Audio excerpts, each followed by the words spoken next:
اعوذ باللہ من الشیطان الرجیم بسم اللہ الرحمن الرحیم رب اشرح لی صدری ویسر لی امری واحلل عقدۃ من لسانی یفقہوا قولی۔ بکھرے موتی دوسرا حصہ۔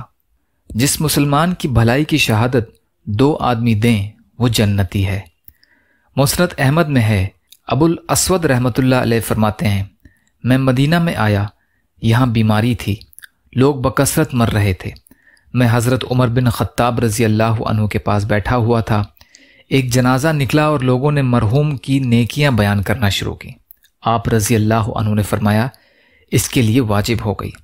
اتنے میں دوسرا جنازہ نکلا، لوگوں نے اس کی برائیاں بیان کی۔ آپ رضی اللہ عنہ نے فرمایا، اس کے لیے واجب ہو گئی۔ میں نے کہا، امیر المومنین کیا واجب ہو گئی؟ آپ نے فرمایا، میں نے وہی کہا جو جناب رسول اللہ صلی اللہ علیہ وسلم نے فرمایا ہے کہ جس مسلمان کی بھلائی کی شہادت 4 شخص دیں اللہ اسے جنت میں داخل کرتا ہے۔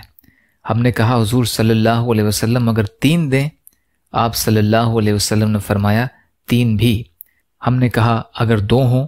آپ صلی اللہ علیہ وسلم نے فرمایا، 2 بھی۔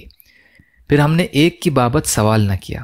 ابن مردودیہ کی ایک حدیث میں ہے، قریب ہے کہ تم اپنے بھلوں اور بروں کو پہچان لیا کرو۔ لوگوں نے کہا، حضور صلی اللہ علیہ وسلم کس طرح؟ آپ صلی اللہ علیہ وسلم نے فرمایا، اچھی تعریف اور بری شہادت سے تم زمین پر اللہ کے گواہ ہو۔ تفسیر ابن کثیر۔ اللہ تعالیٰ اپنے بندوں پر رؤوف اور رحیم ہے۔ صحیح حدیث میں ہے کہ حضور صلی اللہ علیہ وسلم نے قیدی عورت کو دیکھا جس سے اس کا بچہ چھوٹ گیا تھا۔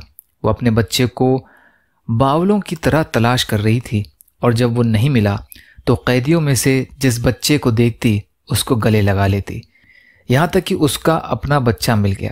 خوشی خوشی لے کر اسے گود میں اٹھا لیا، سینے سے لگا کر پیار کیا اور اس کے منہ میں دودھ دیا۔ یہ دیکھ کر حضور صلی اللہ علیہ وسلم نے صحابہ رضی اللہ عنہ سے فرمایا کہ بتلاؤ تو، یہ اپنا بس چلتے ہوئے اس بچے کو آگ میں ڈال دے گی؟ لوگوں نے کہا، یا رسول اللہ صلی اللہ علیہ وسلم ہرگز نہیں۔ آپ صلی اللہ علیہ وسلم نے فرمایا، اللہ کی قسم، جس قدر یہ ماں اپنے بچے پر مہربان ہے اس سے کہیں زیادہ اللہ تعالیٰ اپنے بندوں پر رؤوف الرحیم ہے۔ تفسیر ابن کثیر۔ حلال لقمہ کھاتے رہو، اللہ دعا قبول کرے گا۔ صحیح مسلم میں ہے کہ رسول کریم صلی اللہ علیہ وسلم فرماتے ہیں کہ پروردگار عالم فرماتا ہے، میں نے جو مال اپنے بندوں کو دیا ہے اسے ان کے لیے حلال کر دیا ہے۔ میں نے اپنے بندوں کو موحد پیدا کیا، مگر شیطان نے اس دین حنیف سے انہیں ہٹا دیا اور میری حلال کی ہوئی چیزوں کو ان پر حرام کر دیا۔ حضور صلی اللہ علیہ وسلم کے سامنے جس وقت اس آیت کی تلاوت ہوئی تو حضرت سعد بن ابی وقاص رضی اللہ عنہ نے کھڑے ہو کر کہا، حضور صلی اللہ علیہ وسلم میرے لیے دعا کیجیے کہ اللہ تعالیٰ میری دعاؤں کو قبول فرمایا کرے۔ آپ صلی اللہ علیہ وسلم نے فرمایا، اے سعد، پاک چیزیں اور حلال لقمہ کھاتے رہو، اللہ تعالیٰ تمہاری دعائیں قبول فرماتا رہے گا۔ قسم ہے اس ذات کی جس کے ہاتھ میں محمد صلی اللہ علیہ وسلم کی جان ہے، حرام لقمہ جو انسان اپنے پیٹ میں ڈالتا ہے اس کی نحوست کی وجہ سے 40 دن کی اس کی عبادت قبول نہیں ہوتی۔ جو گوشت پوست حرام سے پلا وہ جہنمی ہے، جو گوشت حرام سے پلا وہ جہنمی ہے۔ تفسیر ابن کثیر۔ یا اللہ ہم سب کو کہنے سننے سے زیادہ عمل کی توفیق عطا فرما۔ یا اللہ مظلوم فلسطینیوں کی، کشمیریوں کی، روہنگیا مسلمانوں کی اور مسلمان جہاں بھی پریشان حال ہیں، ظالموں کے ظلم کا شکار ہیں، آپ ان کی بھرپور مدد فرمائیے۔ ہم سب کو اپنی استطاعت کے بقدر اپنا حق ادا کرنے والا بنائیے۔ یا اللہ آپ قادر مطلق ہیں، آپ کے لیے ہر چیز آسان ہے، ہمارے لیے بھی آسانیاں پیدا فرمائیے۔ صبر اور شکر اور اچھی طرح عبادت کرنے والا بنائیے۔ عزت اور عافیت کی زندگی عطا فرمائیے۔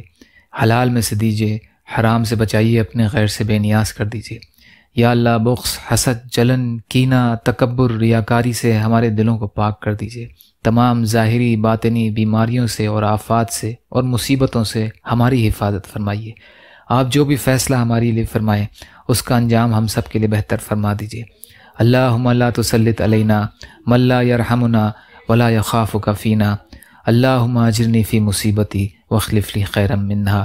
ربنا تقبل منا انک انت السمیع العلیم برحمتک یا ارحم الراحمین. لا الہ الا اللہ محمد رسول اللہ. السلام علیکم.